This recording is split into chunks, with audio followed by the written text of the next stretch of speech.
धाग्यामधून कसं आहे ते फुलांची एक एक जोड गेली, एक धागा आहे पण त्या धाग्याला फुलं जोडलेत तेवढे. म्हणजे एक फुल जर म्हणलं असतं मला नाही यायचं तर ते टेस्ट करायला. धागा तुमचा आहे ते फुलं जोडायची आपल्याला.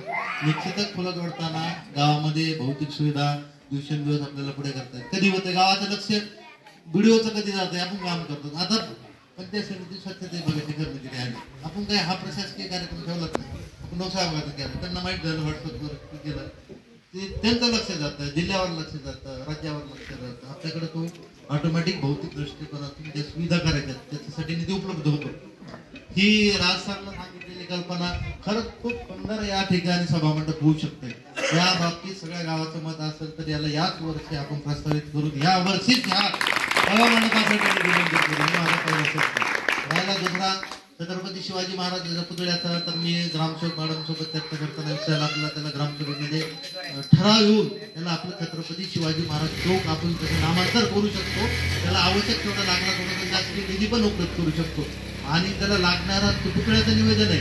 भविष्य काळामध्ये गावकऱ्यांनी लोकांनी एकत्र येऊन त्याला पुतळ्याचं नियोजन करावं. अभ्यास ती पण गोष्ट होणार आहे. पण त्याच्यासाठी धाग्याला फुलाची जोड आहे, ती जोड सगळ्यांची लागते.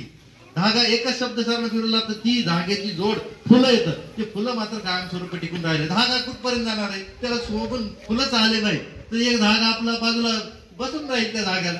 तर ते धाग्याला जोड द्यायचं काम सर आणि आम्ही दोघांनी या ठिकाणी केलंय. मला ते आठवत आहे नारायण सर होते 2002ला. म्हणजे ती गावाविषयी तळमळ असली पाहिजे. ही तळमळ आहे ना, ती तळमळ पुढे करायला कोणीतरी पुढे यावं लागते.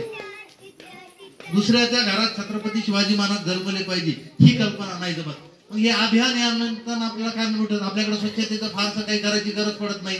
स्वच्छता गावात आणखीन बऱ्यापैकी 1-2-4 महिन्यामध्ये बरे काम होऊन स्वच्छतेचा प्रश्न आपल्याला कायमस्वरूपी मिटून जातो. मशानभूमीची एक सुंदर संकल्पना झाली, शाळा झाली, ग्रामपंचायत झाली, मंदिर परिसर झालं, आता अंगणवाडीचा परिसर पण स्वच्छ होईल. आणि अभ्यासिकेच्या बाबतीत सरनं सांगितलं तर अंगणवाडी सुद्धा आपल्याला रात्रीच्या टायमाला आपल्याला उपलब्ध करून देता येईल. की आज पहिली बैठक निश्चितच ह्या बिनबुडाच्या गावाला गुड बसविलं आणि शिखर बसवायला यशस्वी ठरणार आहे. जेवढ्या अपेक्षा मागण्या केल्या गावकऱ्यांच्या वतीनं शासनाकडून हे भागात जर आलं तर 50 लाख रुपयाचं पारितोषिक आहे. तुम्ही हक्कानं सांगा आपण हे करू शकतो, पण हे आपल्याला अगोदर करावं लागणार आहे. कोणाकडे आमदाराकडे जायची गरज नाही. मी सांगतो कोणा पुढाऱ्याच्या दारात जायची गरज पडत नाही. चांगलं काम केलं पुढारी आपल्या दारात येतात, आम्ही तुम्हाला मदत करतो म्हणून. त्याच्यामुळे आपण चांगलं काम केलं ना, कोणतेही गाव अशी सहजासहजी पुढे येत नाही. त्यांना योगदान द्यावं लागतं. योगदान देताना गुलाबरावच्या सोबतीला शेजारी जरी असला त्याचा सहभाग दोघांचं एखादं जमत नसलं तरी त्यांनी यावं लागतं. एकमेकांच्या ते मतभेद विसरावं लागतं, ते मतभेद विसरून गावासाठी करावं लागते. त्याच्यामुळे नाव देताना ठरवलं माझा वडी गाव माझं आहे. त्याच्या भविष्यामध्ये निश्चित ह्या गावाच्या विकासासाठी कुठं जिथं जेवढं योगदान मी 24/7 म्हणतो, नेहमीच म्हणतो, गावासाठी आणि समाजासाठी जे लागतंय तेवढं करायची तयारी आहे. बाळू सर पुढे 3 वर्ष रिटायर होणार आहे. त्यांना 3 वर्षानंतर मी जे 3 वर्षापूर्वी पुन्हा कळत बसायला सुरू केलंय, रिटायर झाल्यानंतर इथं घर बांधणार आहे. तर समाधान वाटलं पाहिजे की 3 वर्षापूर्वी सुरू केलेलं मला आता 3 वर्षाला वेगळं गावाचं चित्र या ठिकाणी दिसायला. आणि हे त्याच्यात तुमचं मोलाचा या ठिकाणी सहभाग असणार आहे. आणि हे असं रिटायर झाल्यानंतर तलाठी साहेबाला शिरूत करमतच नाही. शेताकडे शेतात करून गावात येऊन बसते, समाधान होते. 4 घंटे गावात घातले समाधान होते. म्हणजे तुम्ही किती केले, उद्या गुलाबराव झाल्यानंतर त्यांचं बोल हे त्यांचं दैवत आहे. तुम्ही परभणीत घर करा, कोणी किती करा गावाशिवाय करमतच नाही. आणि हे गाव आपल्याला त्या दृष्टिकोनातून आता पुढे न्यायचंय. सगळ्यांचं योगदान सगळ्या बाहेरच्या. आणि सरांनी सांगितलं तर संध्याकाळच्या टायमाला वयस्कर पती पत्नींचा आपण या ठिकाणी मोठा कार्यक्रम घेऊ, महिलांचं बरोबरदान करू. आता महिला संध्याकाळच्या कार्यक्रमाला स्पेशल महिलाच असल्या पाहिजे. एक भास्करराव बेरेपाटलाचा कार्यक्रम झाल्यानंतर गावाचा आणखी पुढे दिशा घेईल. त्यामुळं माझी सर्व ग्रामस्थांना इतके 3 तास झाले तरी सगळे माणसं बघ झाले. एवढेच माणसं खूप आहेत. हे माणसं जोडायला आणखी 100 माणसं सहज येऊ शकतात. उपस्थित राहिले सगळ्यांच्या मनामध्ये कळकळीची इच्छा आहे की बाबा सगळा बदल झाला पाहिजे, सगळा बदल आपण होऊन गेला पाहिजे. आणि हे आपण होऊन बदल करायचं एक पहिली सुरुवात आहे.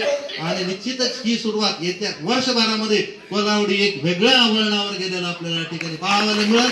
त्याच्यासाठी लागणारा निधी कुठून माझं वजन वापरून काय करायचं सगळ्या पद्धतीने करून गावाला येणारे बक्षीस आहेत त्याच्या योजनेमधून आपल्याला करता येईल.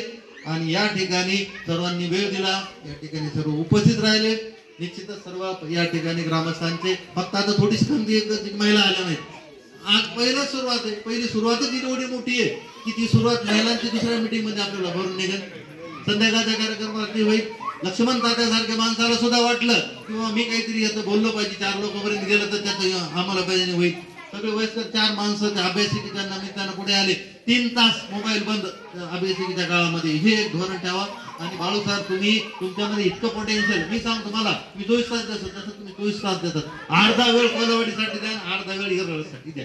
तुमचा वेळ त्याच्यात तुमचे गावासाठी काही दायित्व आहे, देणं लागते ते तुम्ही रिटायर होण्याच्या 3 वर्षासाठी तुम्ही जर गावात तेवढा वेळ दिला, भौतिक सुविधा अनुपलब्ध करू, शैक्षणिक बदल आहे, दुसऱ्या अनेक गोष्टी बदल